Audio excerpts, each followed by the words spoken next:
자, 오늘 이 성막, 이 성소에 관한 얘기인데요.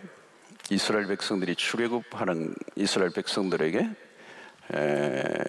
하나님께서 성막을 짓게 하셨습니다. 이 성막, 텐트예요, 텐트. 이 성막이라 해서 대단한 것 같은데 규모가 아주 작은 텐트를 짓게 하셨어요. 이 성막이라는 개념이 굉장히 성경의 중요한 하나의 토픽 중에 하나입니다.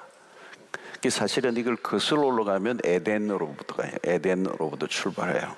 그래서 인간이 죄를 범하고 죄를 범한 인간이 하나님과 단절됐죠. 본래는 하나님과 얼마든지 대화하고 교제하는, 하나님과 통했죠. 대화가 얼마든지 가능했던, 여호와의 낯을 대하고 하나님의 임재와 그 하나님의 임재라는 게 그냥 늘 느끼고 늘 대화하고, 하나님의 형상대로 지음받은 인간이기 때문에 하나님과 교통하고 교제하는 데 어려움이 없었습니다. 죄를 범함으로 이제 에덴에서 쫓겨나게 되죠. 하나님과 사실상 만날 수 있는 고리가 끊어져 버린 것입니다. 여러분, 저주가 뭡니까? 저주는 딴 게 아니에요. 저주는 하나님으로부터의 단절이죠. 그죠? 하나님으로부터 추방을 당한 인간. 신라곤을 한 것입니다. 근데 이제 이 인간에게 하나님이 만날 수 있는 통로를 만들어 주신, 그게 이제 성막으로부터 출발되는 겁니다. 이게 이제 성전으로 연결되고요. 그래서 이것은 땅에 있는 것이지만 하나님과 접촉할 수 있는, 하늘과 접촉할 수 있는 통로, 구원의 놀라운 통로죠. 이게 그것을 하나님께서 짓게 하셨습니다. 그러면서 하나님은 그 성막 가운데 계시겠다, 이런 약속을 하시고요. 그래서 이것이 성전으로 발전되고 그 성전이 나중에는 신약시대 그리스도가 되고 그리스도를 모신 하나님의 백성들이 성전이 되는, 이게 요한계시록까지 연결되는, 창세기부터 요한계시록까지 쭉 연결되는, 관통하는 핵심적인 주제가 바로 이 성막, 성소, 성전이 됩니다. 자, 오늘 이 성막은 지상에서 독특한 곳이죠. 특별한 곳을 이스라엘 백성들에게 하나님 만들게 하셨습니다. 겉으로 보기에는 별 볼 일 없는 것이죠. 아주 초라했습니다. 광야에서 이스라엘 백성들이 구할 수 있는 도구들을 가지고 만들었기 때문에 대단한 게 아니죠. 그저 초라한 하나의 그런 막이었습니다. 특별히 애굽이나 이방의 신전에 비해서는 너무도 초라한 것이죠. 이방의 신상들은 어마어마하게, 애굽이나 이런 그 당시에 최고의 문명을 자랑하는 그들은 신상과 신전들을 화려하게 지었습니다. 그런데 거기에 비해서 하나님의 이 성막은 아주 초라한 것이었습니다. 왜 그러면 하나님이 이렇게 거대하게 화려하게 짓게 하지 아니하시고 초라한 그런 것으로 당신이 집을 지으셨는가라고 하는 것이죠. 여러분, 겉은 대단하게 보이지 않지만 이 성막은 그 안이 중요해요. 안이, 성막 안이 하나님의 임재로 가득한, 하나님의 영광으로 충만한 것이다. 이게 중요합니다. 겉은 별 볼품이 없는데 그 안이 중요한 거죠. 여러분, 이게 기독교의 어떤 핵심적인 것을 가르쳐줘요. 우리는 겉모양은 별 그렇게 외중요하지 않아요. 예수님의 모습도 마찬가지죠. 예수님은 흠모할 만한 아무런 것들이 없었어요. 외모는 아름답고 흠모할 만한 게 없었고, 마른 땅에서 나온 그 가지와 같은, 순과 같은 아주 볼품이 없는 그런 예수님의 모습이었죠.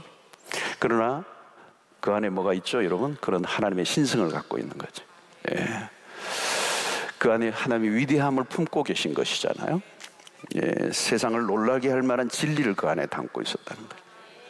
오늘 지상의 교회나 그리스도인들도 마찬가지예요. 화려한, 세상에 비해서 교회가 화려하지 않잖아, 그죠? 화려한 것은 바깥에 많죠. 요즘 해운대도 얼마나 화려합니까? 삐까뻔쩍하죠, 그죠? 교회는 어떻게 보면 개척교회나 이런 교회를 보면 화려하지 않죠. 초라해요. 우리 교회도 잘 지었지만 세상의 건물에 비하면 뭐 아니죠. 신자도 겉으로 보면 평범해 보이지만 그 안으로 들어갈수록 비밀이 있는 거죠. 예. 그냥 명품으로 두르지 않아도 그냥 이렇게 그 안에서 흘러나오는 말 한마디가 기품이 있고, 눈빛이 다르고, 행동이 다르고, 삶이 다르고, 그렇죠? 세상은 대단해 보여도 사실은 들어가 보면 아무것도 아니에요, 사실은. 세상의 화려함들은 갈수록 뭔가 허무함이 있어요. 여러분, 그래서 우리는 누가 화려하게 입고 다니면 그런 생각을 해야 돼요. 속이 좀 허하신가 보다. 속이 꽉 차 있는, 존재가 꽉 차 있는 사람은 겉을 그렇게 꾸미지 않아도 돼요. 그렇게 누구와 비교하고 싶은 생각도 없고요, 비교 당하지도 않고요, 나 존재 그대로 내 안에 있는 그 만족감이 있는 거죠. 자, 이 성막은 이제 성전으로 발전됐네. 성전은 화려해졌어요, 여러분. 솔로몬의 성전이 굉장히 화려하죠. 모든 금을이나 이런 걸 다 쏟아 부었습니다. 예수님 시대도 회록 성전이 있었습니다. 화려했습니다. 그러나 예수님은 성전 시대가 끝났음을 선포하죠. 주님이 곧 성전이 되신, 내가 이 사흘 만에 이 성전을 헐어버리겠다, 이렇게 말씀하세요. 눈에 보이는 화려한 성전은 더 이상 필요 없어요. 십자가에 예수 그리스도가 죽으실 때 휘장이 찢어져 버렸어요. 성전의 휘장이 찢어졌다. 그 말은 이제 성전은 필요 없다는 얘기예요. 왜냐하면 성전은 하나의 상징이었고, 성전의 주체가 되신, 본체가 되신 그리스도가 오셨기 때문에. 그래서 옛 것을 파괴해버리시고 새 것을 만드신 거죠. 주님이 십자가 사건으로 더 이상 성전은 필요 없게 되었습니다. 그리고 나중에 어떻게 되죠? 우리의 몸이 곧 성전이 됐다. 네, 우리의 몸이 성전이 되었다. 몸도 우리가 중요하죠, 여러분. 우리의 몸도 중요해요. 왜냐하면 우리의 성전이기 때문에, 우리의 거룩한 영을 모시고 있기 때문에 우리의 몸도 중요해요. 그러나 더 중요한 것은 우리의 내용이죠. 그죠? 내용입니다. 성막이 그렇습니다. 겉은 초라했지만 안은 상상할 수 없는 하나님의 영광으로 충만해져 있다, 그런 것입니다. 오늘 우리도 마찬가지예요. 겉은 때로는 사고로, 때로는 여러 가지 병으로 내가 몸이 약해도 그리스도 영을 모시고 있으면 우리는 초라하지 않아요. 그죠? 전에 송명희 시인, 우리가 시를 잘 알잖아요. 정말 온몸이 그 내성마비로 비틀어져 있는데 그 영혼에서 흘러나오는 나는 남이 보지 못한 걸 보았고, 남이 알지 못하는 걸 알게 되었고, 남이 만나지 못한 그분을 만나고, 그런 고백들을 하잖아요. 그 영혼은 굉장히 순결하고 고결하고 아름답고 광채가 나는 거잖아요. 그죠? 몸은 멋있는데 그 안에 썩은 것이 들어있고 악한 것이 들어있고 탐욕이 가득 차 있으면 뭐예요? 냄새가 나고 있죠. 아무것도 아니라는 거죠. 자, 이 성막은 상징입니다. 상징 안에는 많은 메시지가 담겨 있는데요, 성막을 짓게 하신 큰 두 가지 이유. 첫째는 내가 이스라엘 백성들과 함께 지내겠다, 함께 하겠다라고 하는 사인이에요. 그죠? 이 성막을 텐트처럼 아주 이렇게 포터블, 이렇게 움직일 수 있도록 만들어서 이제 가는 건데, 그것은 내가 너희들과 함께 하겠다라고 하는 하나의 상징이. 그래서 8절의 말씀, 내가 그들 중에 거할 성소를 그들이 나를 위하여 짓되, 그들 중에 거할 성소. 이스라엘 백성들과 함께 하겠다는 상징적인 것이죠. 그래서 이것은 동행의 약속입니다. 두 번째는 하나님의 백성들을 친히 내가 다스리겠다는 거예요. 다스리겠다, 그런 뜻이 있습니다. 자, 이 성막 가운데 거하시는 그 주님 하나님은 어떤 분이시죠? 그분은 성소 안에 계시지만 그분은 창조주 하나님이시다. 그래서 모든 우주 만물을 창조하시고 다스리시는 모든 것이 그분으로부터 나왔다, 그런 것이죠. 그것이 바로 이 성막 안에 개념 안에 있습니다. 자, 이 성막의 맨 안쪽에 뭐가 있느냐면 지성소가 있어요. 지성소. 그 지성소 안에 뭐가 있습니까? 법궤가 놓여져 있습니다. 우리가 잘 아는 법궤. 이 법궤를 법궤라 하기도 하고 증거궤라 하기도 하고 언약궤라고 부르기도 해요. 자, 이 법궤는 잠시 우리가 소개하면 세 부분으로 나누어지는데요. 몸체는 조각목으로 직사각형 모양의 궤를 만들어 안팎을 금으로 쌌습니다. 그리고 그것을 덮는 뚜껑이 있는데 그것을 시은소, 때로는 속죄소라고 부릅니다. 그 위에 천사들이 서로 마주보게 되어 있는데 다양한 이름들이 나오게 됩니다. 그리고 모든 성막의 기구들이나 재료들, 칼라들을 다 상징이 있어요. 그 언젠가 여러분들하고 나눌 때가 있겠죠. 이 작은 성막 아니지만 그 안에 엄청난 여러 가지 상징들이 다 이제 하나하나 다 있는 색깔, 재료, 모양, 각도까지 다. 자, 그 다음에 성소가 있는데 이 성소의 세 가지. 하나는 떡상, 이 떡상은 조각목으로 만들고 금으로 역시 쌌습니다. 그 위에 이스라엘 12제파를 상징하는 떡 12개가 진열되어 있습니다. 그리고 금등대가 있습니다. 여기는 언제나 향을 피웠어요. 향을. 그 다음은 뜰입니다. 두 가지 기구가 있는데 하나는 노스로 만든 제단, 이것은 죄를 태우는 제단이에요. 이 제단의 특징은 돌아가면서 네 귀에 뿔이 있다는 거예요. 그리고 마지막으로 물두멍이 있어요. 성전 기구들을 통해 주시는 이 메시지는 모두가 하나님의 임재 그리고 하나님의 말씀들을 상징하고 있습니다. 자, 앞에서는 법궤를 만드는 내용들이 나오는데요. 성막에서 중요한 게 이 법궤예요. 법궤. 이 법궤는 조각목으로 만들어졌는데 이 조각목은 흔히 말하면 아카시아 나무입니다. 이 나무는 중동 지방의 사막에서 나는 나무로서 아주 가볍고 내구성이 강해요. 이것을 우리는 시띠나무, 히브리어로는 시띠나무라고도 하긴 하는데 이것은 엉컹기가 가시가 돋아나 있는 나무입니다. 이것은 예수 그리스도의 가시관을 상징해요. 자, 우리의 저주를 대신 지신 분이 그리스도이십니다. 그리스도가 저주를 받으심으로 우리에게 구원의 문을 열어주신 그런 것들이 상징적으로 들어가 있어요. 본문 안에 디테일하게 말씀하고 있는데 모두가 상징들이 있습니다. 중요한 것은 이 언약궤, 직사각형 상자로 그 안에 하나님께 친히 기록하셔서 모세에게 주었던 십계명의 두 돌판이 그 안에 들어가 있어요. 안팎으로 금을 씌워 놓았고 언약궤 아래쪽 네 기퉁에 달린 고리에 막대기를 끼워서 제사장들이 운반하게 했습니다. 자, 이 언약궤는 하나님의 임재와 보호를 상징했습니다. 언약궤와 함께하는 한 누구도 침략할 수 없는 하나님이 임재하고 계신다. 하나님이 우리를 보호해 주신다. 이것이 이 언약궤를 통해서 주시는 메시지입니다. 자, 이 이스라엘 백성들이 움직일 때마다 항상 이 법궤와 함께 했습니다. 그리고 법궤가 앞장을 항상 썼어요. 요단강을 건널 때도 또 전쟁을 하고 있을 때도 법궤가 앞장을 썼어요. 여호수아는 아이성 패배 이후에도 이 언약궤 앞에서 인도를 했어요. 그 결과 승리를 거두게 되죠. 한때는 블레셋 사람들에게 법궤를 빼앗기죠. 민족이 수모를 당합니다. 근데 이 법궤를 빼앗았던 블레셋 안에 무슨 일이 일어났습니까? 이 법궤로 인하여 재앙이 막 일어나는 거예요. 두려워 더 이상 가지고 있을 수가 없는 거예요. 결국은 예의를 갖추고 돌려보내주죠. 다윗은 이 법궤가 예루살렘으로 옮겨올 때 우리가 잘 아는 것처럼 춤을 추는 그런 감격을 맛보는 사건이 있었습니다.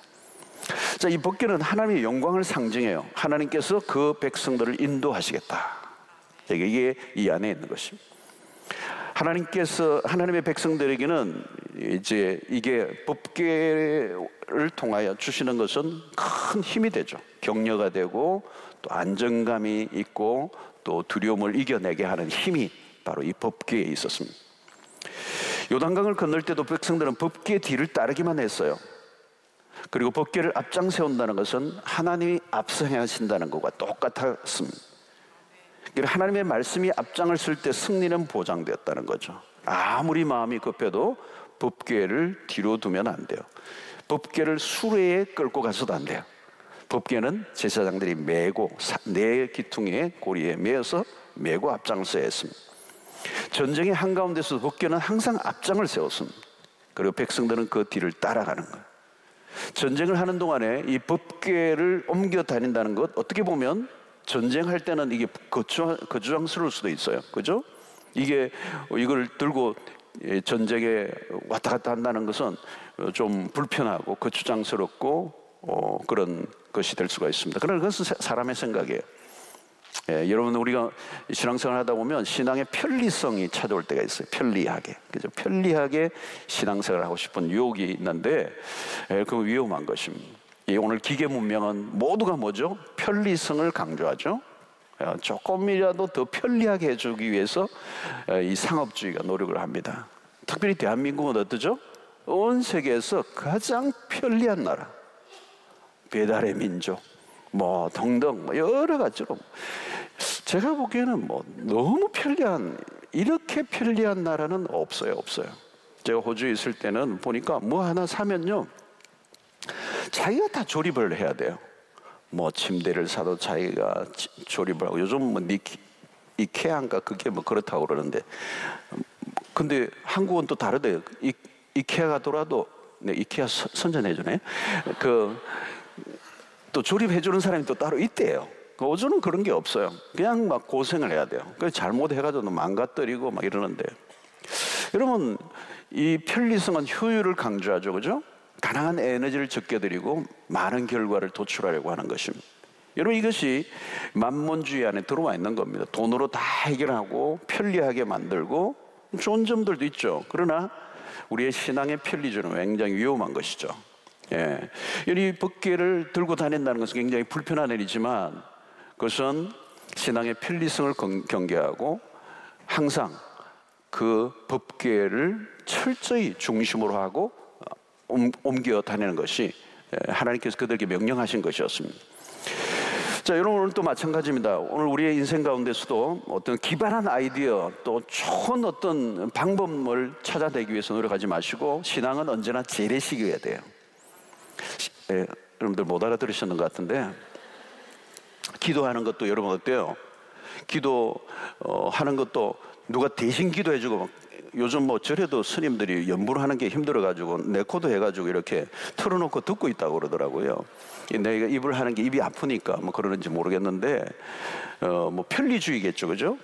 여러분, 우리의 신앙을 대신 누가 해줄 수 있습니까? 그죠? 오늘도 마찬가지입니다. 여러분, 철화에도 나오는 수고를 하잖아요, 그죠? 우리가 어떤 편리성의 어떤 오늘 여러 가지 어떤 미디어의 도움을 얻고 하는 것도 필요하지만, 신앙은 언제나 재래식이고 말씀과 기도, 이것은 우리의 몸으로 하는 거예요, 그죠? 몸으로 하고 하나님의 은혜를 구하기 위해서 대가를 지불하고 땀을 흘리고 이런 것들이 필요해요. 요즘 기도원 같은 데도 잘 안 가잖아요, 여러분. 꼭 가야 되나 이렇게 하고. 근데 사실 그런 과정 속에 그 땀을 흘리고 그 기도원에 가서 그런 과정 속에서 주는 은혜가 있거든요. 여러분, 앞으로 이제 수양관 생기면 많이 가셔서 기도하시고, 이런 재래식, 좀 불편하고 힘들지만 은혜를 구하는 우리의 태도를 가져야 할 것입니다.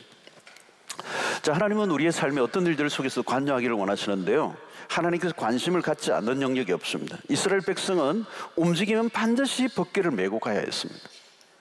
그들은 성막을 세웠다가 또 다시 또 해체하고 또 만들고 또 옮기고 하는 과정을 반복했어요. 귀찮게 여겨진다고 그것을 포기하면 이스라엘은 심각한 결과를 가져오게 되죠. 중요한 일이 있을수록 그들은 법궤를 앞세워야 했습니다. 바로 이것이 오늘 우리의 신앙에도 마찬가지입니다. 바쁘고 힘들고 피곤하고 그냥 건너뛰고 싶어도 우리는 여전히 하나님의 말씀에 귀를 기울이고, 아무리 급해도 아침에 말씀 묵상을 하고, 아무리 어려운 일이 있어도 기도의 자리를 지키고, 아무리 힘들어도 우리는 이 법궤, 하나님이 우리의 삶의 최우선의 절대 우선이 되어야 합니다. 이런 태도를 우리가 가져야 되는 것이죠. 출애굽한 이스라엘 백성들은 광야 40년간 이 궤를 중심으로 생활을 했습니다. 행진할 때도 이 궤를 중심으로 동서남북으로 각 지파가 배치되어 행진할 때 여호수아의 인도로 요단강을 마른 땅처럼 건널 때와 여리고성을 함락시킬 때도 여러분 보십시오. 그들은 법궤 앞에 가요. 성막 중심이었어요. 어디서나 그들은 먼저 성막을 세워놓고 일을 시작했다는 거죠. 자, 중요한 것은 그들은 항상 성막이 중심에 보이도록 했습니다. 성막이 그들 중심에 항상 이렇게 보이도록 배치를 해놓았어요. 이것은 뭘까요? 하나님 중심이라는 겁니다. 하나님의 말씀이 우리의 삶을 이끌어가는, 하나님이 중심이 된 삶을 살아가야 된다. 여러분들의 가정에도 중심에 무엇이 있습니까? 여러분들의 가정에 가면 뭐가 중심에 있어요? TV가 있습니까? 보호자의 중심에, 소파를 중심으로 하고 보호자에 TV가 놓여 있지는 않습니까? 어떤 분은 금고가 있지 않습니까? 아니면 영화관이 있지는 않습니까? 우리의 삶의 우선이 무엇입니까? 우리가 무엇을 가장 귀중하게 여기느냐. 여러분, 성막이 보이지 않으면 어떻게 되느냐 하면 우상을 섬기고 있을 가능성이 높아요. 나중에는 눈에 보이는 성전마저도 주님이 흘러버리시겠다는 했던 이유가 뭘까요? 하나님이 아닌 다른 것을 언제나 섬기려고 하는 우리의 유혹이, 눈에 보이는 것들 때문에 눈에 보이지 않는 하나님을 섬겨서는 안 된다는 거예요. 우리의 마음의 중심에 무엇이 있는가 항상 생각하고 있어요. 나의 마음을 지배하고 있는 게 뭐냐. 이 성막이 늘 중심에 눈에 띄게 하고 그들의 삶의 중심에서 그들을 이끌어가는 핵심적인 상징물이었어요. 오늘 22절에 보면 이런 말씀이 있어요. 거기서 내가 너와 만나고, 이런 말씀하죠. 하나님은 우리를 만나 주시고자 하신다는 거예요. 광야를 지나는 동안에도 하나님은 그 백성들을 만나 주셨습니다. 그 증거가 뭐로 나타났죠? 불기둥과 구름기둥으로 나타났어요. 하나님은 언제나 당신의 백성들과 함께 하십니다. 하나님의 인간을 만나 주시는 통로를 제공하시고 그 통로를 통하여 하나님은 늘 만나 주시는, 여러분, 하나님의 편에서 길을 열어주지 아니하시면 인간의 편에서는 길이 없어요. 이게 중요한 개념이죠. 이 성막, 이런 법궤, 이런 상징물을 통하여 하나님은 끊임없이 우리를 만나 주시기 위해서 길을 열어놓으신 거예요. 이것은 하나님의 은혜예요, 은혜. 만약에 하나님이 이것을 제공하지 않으면 우리는 하나님을 만날 수가 없어요. 여러분, 하나님이 우리를 만나 주신다, 이게 복음이잖아요. 임마누엘, 그게 복음 중에 복음이에요. 아무리 세상이 혼란하고 복잡해도 하나님을 만날 수 있다면 소망이 있는 것입니다. 하나님을 만날 수만 있다면 그것으로 충분한 것이죠. 하나님이 오늘 우리와 만나 주신다, 하나님이 우리와 함께 하신다, 이게 복음이에요. 가장 큰 은혜예요. 그것은 특권이죠, 여러분. 신약에서 성막은 우리의 마음입니다. 우리 안에 성소가 있어요. 그래서 고린도전서 3장 16절에 너희가 하나님의 성전인 것과 하나님의 성령이 너희 안에 계시는 것을 알지 못하느냐. 참 중요한 말씀입니다. 너희가 하나님의 성전이라는 거예요. 이거는 이걸 가르쳐서 우리는 뭐라고 얘기하냐면 계시의 발전이라고 해요. 계시의 발전. 여러분, 신약으로 넘어오면서 구약에 가졌던 모든 상징들이 구체화되는 것입니다. 이게 구약 시대에 있었던 것은 그림자들이에요. 그리고 신약에 오면 그 그림자의 실체가 나타난 겁니다. 구약에 있었던 그 희미하게 보였던 것들이 신약에 오면서 선명해지는 거예요. 적극적인 의미를 가지게 된다는 거죠. 구약에서는 이게 뭔가 약간 고개를 갸우뚱하던 것인데 신약에 오면서 실체가 나타난 것이죠. 그래서 여러분, 요한복음 1장에도 말씀이 육신이 되어 우리 가운데 거하시는 예수 그리스도는 누구이십니까? 그 구약시대에 끊임없이 모든 선지자들이 다양한 방식으로 오실 메시아에 대해서 말씀하셨던 그분이, 그 실체가 오신 거예요. 이게 계시의 발전이에요. 신약과 구약이 연결되어야 우리가 온전히 이해할 수 있는 것처럼, 그러니까 상징이 실제가 된 것입니다. 그리고 훨씬 더 적극적인 의미를 띠고 우리에게 나타났는데, 결국은 구약시대의 그 성막으로부터 출발되었던 모든 개념들이 지나오면서 결국은 예수 그리스도를 통과하여 우리에게까지 왔는데, 우리가 뭐예요? 이제는 우리 자신이 성전이 되었다는 거예요. 에덴 동산에 쫓겨났던 죄로 인하여 하나님을 만날 수 없었던 인간에게 이제는 그리스도를 통하여 우리를 성전 삼으셔서 우리 안에 거하시고 우리 안에 장막을 치시고 거주하시는 분, 우리는 거룩한 성전이 되었다는 것이죠. 이 말은 이것은 뭘까요, 여러분? 구약시대는 그런 텐트를 만드시고 그 안에 거하시었던 그 하나님이 이제는 우리 안에 거하시는, 우리를 떠나지 아니하시는 그 성령. 그래서 이제는 우리가 어디를 가야 하나님을 만나는 게 아니라는 거죠. 우리 안에 계시기 때문에. 성막은 임시용이었어요. 임시. 광야를 지나는 동안에만 필요했던 임시 텐트였습니다. 성전시대가 열리고 이후 그리스도가 오심으로 성전시대에 막 또 내렸습니다. 눈에 보이는 건물 안에 갇혀 계신 하나님이 아니에요. 하나님은 우리 안에 영으로 거하시는, 그분은 언제나 우리와 함께 하시는 하나님. 24시간 우리가 잠을 잘 때도, 우리가 어디 외국에 여행 가면 그곳에도 언제나 우리와 동행하시는, 24시 임재하시는 하나님. 오늘 여기서 거기서 내가 너와 만나겠다, 이 신앙의 핵심이에요. 언제나 하나님의 임재를 경험하는 것, 지금 이곳에 함께 하시는 하나님을 만나고 살아가는 것. 여러분, 우리가 사는 세상은 광야와 같습니다. 광야죠, 여러분. 광야의 삶이란 정말 척박해요. 아차하는 순간에 죽을 수도 있어. 정갈도 있고, 광야는 뜨거운 밤만 돼도 이게 굉장히 마이너스로 내려가고, 낮에는 태양의 열이 뜨겁게 장렬을 하고 무슨 일이 일어날지 알 수 없는, 어떤 데는 숨도 제대로 설 수 없는 그런 순간들이 광야였습니다. 여러분, 우리들의 삶들은 마찬가지죠. 위험한 일들이 얼마나 많이 닥칩니까? 그죠? 위험한 일이 얼마나 막 닥쳐요. 코로나19로 인해서 우리의 삶에 어떤 상황이 막 몰아갈 때는 막 그냥 얼마나 치열하게 우리의 삶을 몰아붙입니까? 돌파구가 없는 상황이 부딪힐 때가 많아요. 여러분, 이런 광야에서 우리가 경험하는 것은 하나님의 보호와 인도가 없으면 우리는 한순간도 우리의 삶은 날아가 버리는. 여러분, 오늘 우리는 그럼에도 불구하고 이 광야 같은 세상에 하나님이 우리를 홀로 내버려 두지 아니하시고 우리를 만나 주시고, 예수 그리스도를 통해 언제나 우리는 지성소 안으로 들어가게 하시는, 여러분, 이 성전에 있어서 매우 중요한 개념 중에 하나가 지성소라고 하는 것이죠. 이 지성소는 아무나 들어갈 수 없는, 하나님의 영광으로 충만한 곳이기 때문에 대제사장이 1년에 단 한 번 자기의 대속죄일에 자기를 속죄하고야 들어갔던 그곳, 그 지성소, 하나님의 영으로 가득한 그곳. 근데 여러분, 그 하나님의 임재로 가득한 그 지성소가 바로 우리가 된 거예요. 우리 안에 임재하시는 성령 하나님. 여러분, 이것을 우리가 누리지 못하면 우리는 광야에서요 살아갈 수가 없어요. 광야에서는 오직 하나밖에 없습니다. 하나님과 함께 동행하는 삶.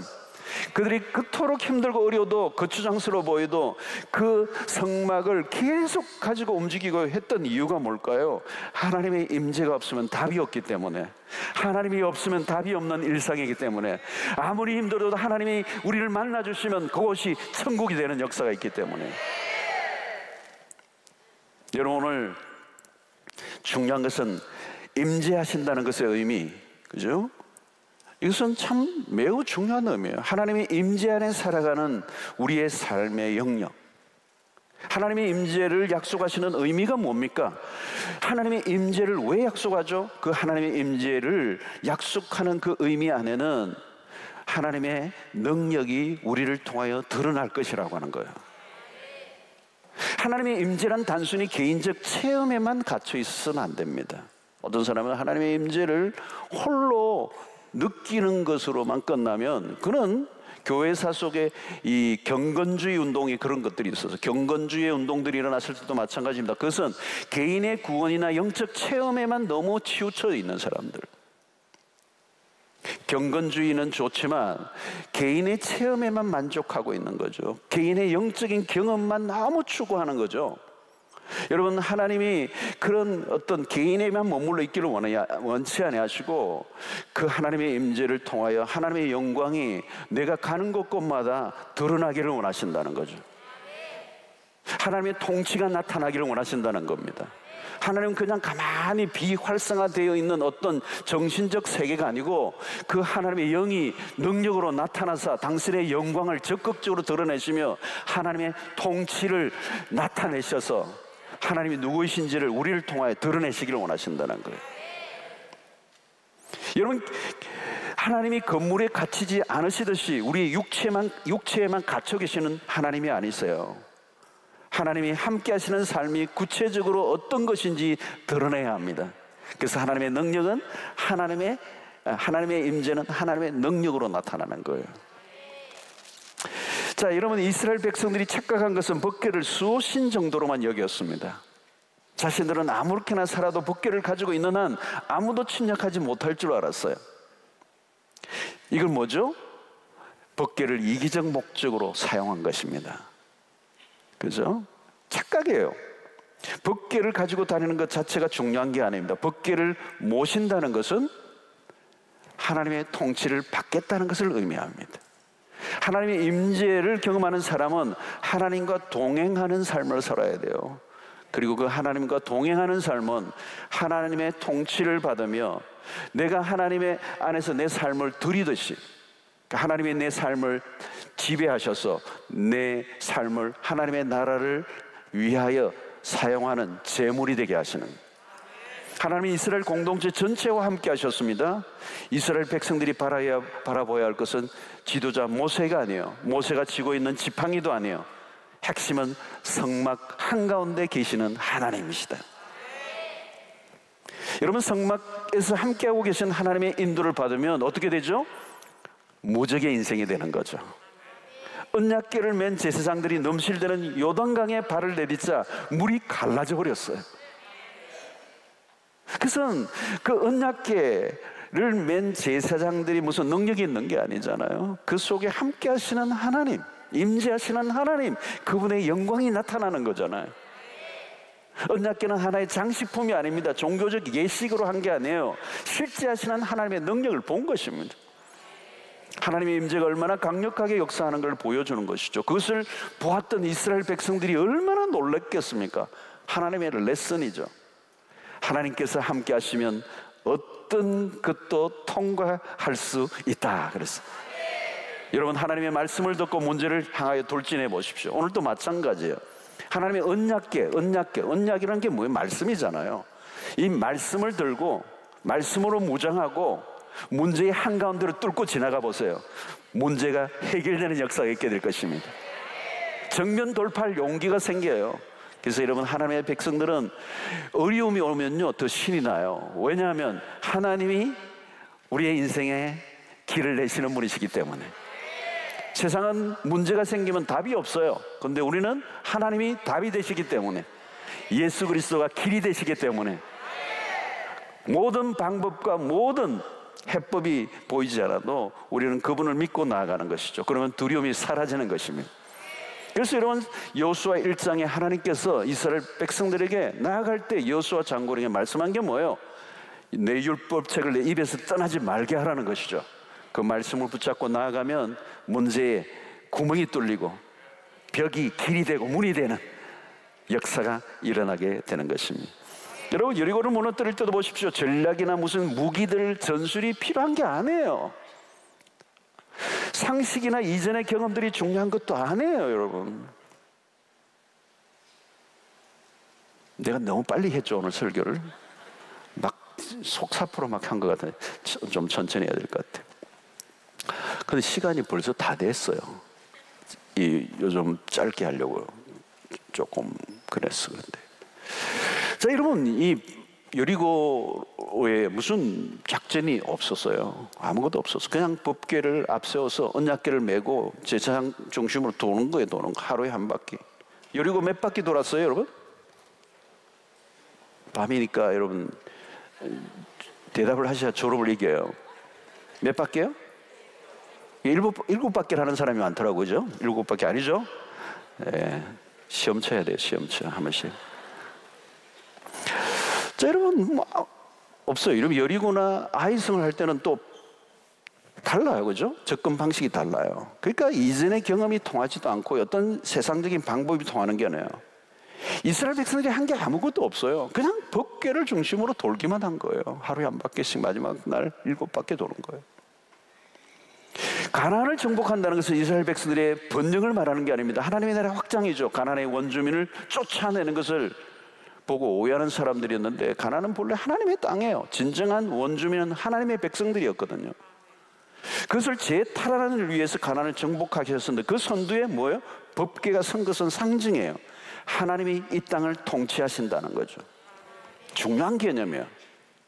하나님은 조그만 상자 안에 갇혀 계시는 분이 아니라는 거예요. 땅을 정복하시고 생육하고 번성하라고 하는 명령을 내리신 그 하나님. 신약시대의 제자들에게 주님은 모든 민족을 제자로 삼으라고 말씀하시죠. 이것은 뭐예요? 세상의 주관자가 하나님이시라는 거예요. 우리의 신앙이 하나님의 임재 안에 살 때 하나님의 능력이 나타나고 그 능력은 이적 목적으로 사용되는 것이 아니라 하나님의 나라를 확장시키려 가기 위하여. 여러분 직장에 갈 때도 법궤를 들고 가셔야 돼요. 하나님이 나와 함께 하실 뿐만 아니라 하나님의 능력을 통하여 세상이 하나님 앞에 무릎을 꿇도록 해야 돼요.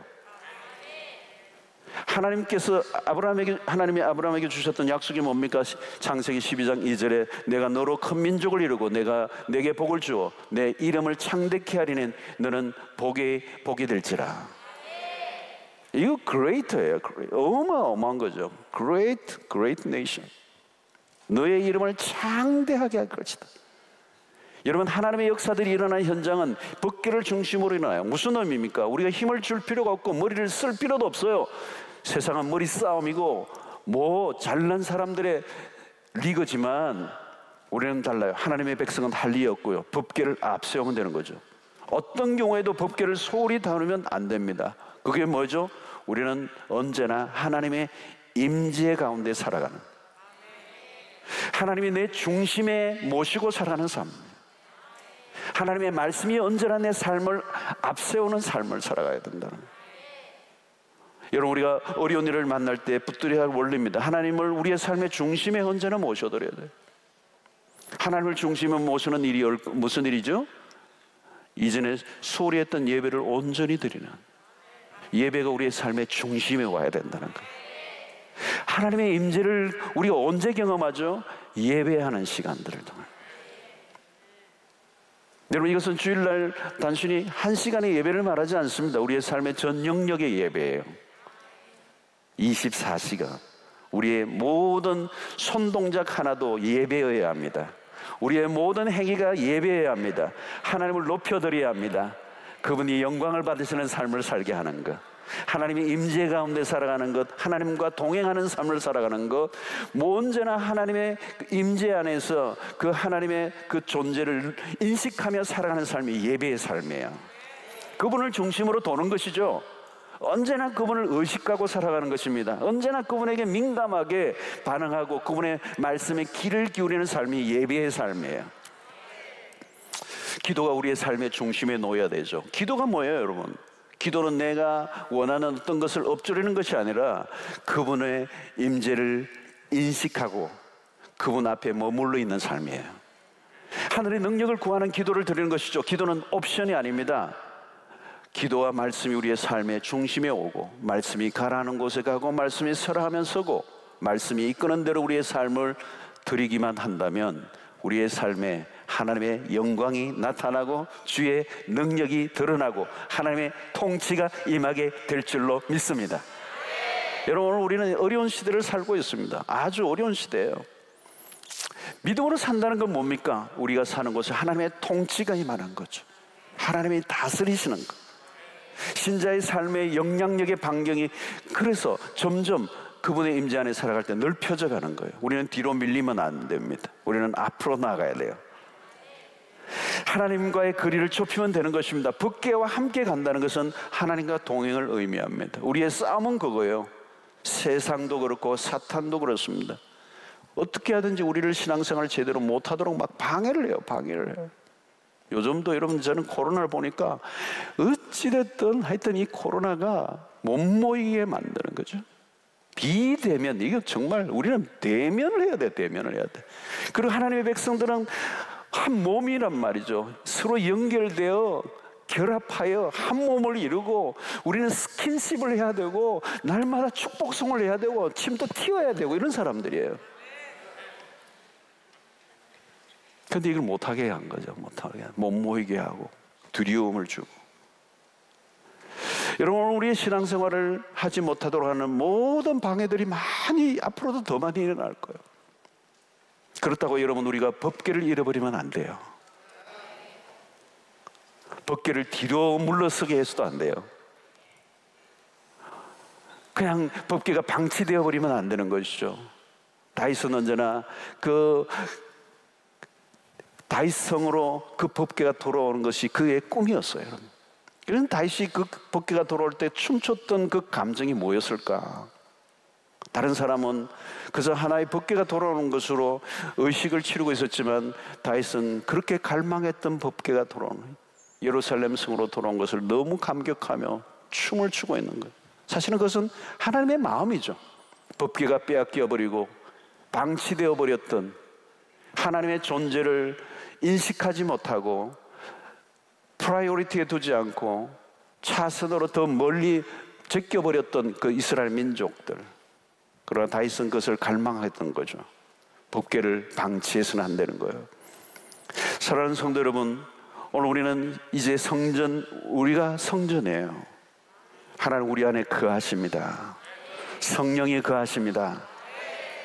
타락함으로 에덴을 잃어버렸던 인간, 그러나 이제 그리스도를 통하여 우리에게 친히 성령이 임하심으로 우리와 교제하시고 우리를 떠나지 아니하시고 우리에게 말씀하시고 우리를 이끌어 주셔서 우리를 통하여 하나님의 나라를 완성하기를 원하시는, 우리는 점점 지어져가는 성전이라고 에베소서에서 말씀합니다. 점점 지어져가는 성전이에요. 이제 우리 안에 하나님의 그 임재가 더 커져가야 돼요. 하나님의 영광이 더 우리를 통하여 더 많이 드러나야 돼요. 여러분, 우리는 움직이는 교회라는 찬송을 하기도 합니다. 하나님 우리를 아름답게 만들어 가셔요. 빚어 가세요. 우리를 통하여 하나님의 권능이 더 강력하게 드러나기를 원하시고 우리를 통하여 생명의 역사가 흘러가기를 원하십니다. 우리가 가는 곳마다 사람들이 살아나는 역사를 일으키기를 원하세요. 우리가 가는 곳마다 예배가 살아나기를 원하고 우리를 통하여 그리스도의 영광이 드러나기를 원하시는 거예요. 이제 우리는 가장 역동적인 삶을 살아야 돼요. 우리를 통하여 하나님의 나라가 드러나는, 이스라엘 백성들이 가나안을 진군할 때, 이 언약궤를 중심으로 밀고 들어갈 때 그야말로 승리를 거두었던 것처럼, 그것은 단순히 이스라엘의 가나안을 정복한다는 의미가 아니라 하나님의 나라가 구체화되고 이루어져가는 걸 보게 된 것이죠. 여러분, 우리를 통하여 하늘의 권세가 오늘도 나타나기를 원하십니다. 우리가 하나님의 성전이라는 말은 단순히 하나님의 임재를 개인적인 체험으로만 머물러 있지 않고 하나님의 능력을 구체적으로 드러내기를 원하시는 하나님이십니다. 에스겔서에 물이 성전에서 흘러나오듯이 신약에서는 생수의 강이 내 배에서 흘러넘치리라고 말씀하셨던 것처럼 성령이 폭포수같이 우리의 삶 속에 흘러넘쳐서 나를 충만하게 할 뿐만 아니라 내 주변의 사람들까지 다 충만하게 만들어 이 위대한 역사가 오늘 여러분들의 삶에 일어나게 되기를 축원합니다. 여러분, 그리스도인에게 최고의 전략은 딴 게 아니에요. 우리는 더 많이 머리를 써야 되고 더 많은 전략을 세워야 되는 게 아니라 우리의 전략은 온전히 하나님 중심으로 살아가는 삶이에요. 우리의 센터에 하나님을 모셔야 하는 것입니다. 내 센터에 하나님이 임재해 계셔야 돼요. 날마다 예배하는 삶, 날마다 하나님을 인식하며 살아가는 삶, 우리의 모든 일거수일투족이 그의 임재 안에서 행하는 삶, 그게 예배가 되고, 예배가 예배될 때 하나님의 영광이 나타나고 그 영광이 나타나는 곳에 어둠이 물러가고 생명의 역사가 나타나는, 할렐루야. 여러분, 그리스도인들에게 그런 역사가 일어나는 거예요. 여러분, 다른 대안을 찾으려고 동분서주하지 마십시오. 하나님께 더 가까이 가시기를 바랍니다. 여러분, 이런 코로나19 시대에 여러분, 우리는 더 하나님을 더 가까이, 사회적 거리는 두 대, 하나님께는 더 가까이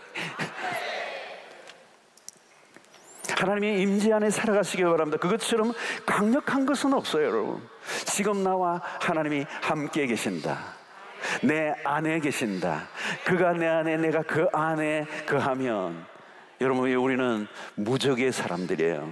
우리를 당할 자가 없습니다. 우리 안에 계신 그분이 우주보다 크신 분이시기 때문에 그분은 창조주이시기 때문에 모든 우주의 만물이 그로부터 나왔고 그분이 우리 안에 거하시고 계신다는 거예요. 뭘 두려워하겠습니까, 여러분? 우리를 당할 자가 없다는 말이 여호수아 1장에 여호수아에게만 하는 말이 아닙니다. 내가 모세와 함께 있던 같이 너와도 함께 할 것이고 그 여호수아와 함께 했던 그분이 오늘 우리와도 함께 하시는 줄로 믿습니다. 우리가 가는 곳곳마다 어둠이 떠나가고 사단은 무릎을 꿇고 승리를 거두게 하실 것입니다. 하나님 우리를 통하여 당신의 영광을 드러내기를 원하십니다. 여러분, 우리는 아무리 바빠도 우리는 우리 홀로 살아갈 수 없어요. 우리 혼자 허둥지둥하며 살아가면 안 돼요. 여러분, 바쁠수록 우리는 멈추어 그분의 임재를 구해야 돼요. 그분의 동행을 믿으셔야 돼요.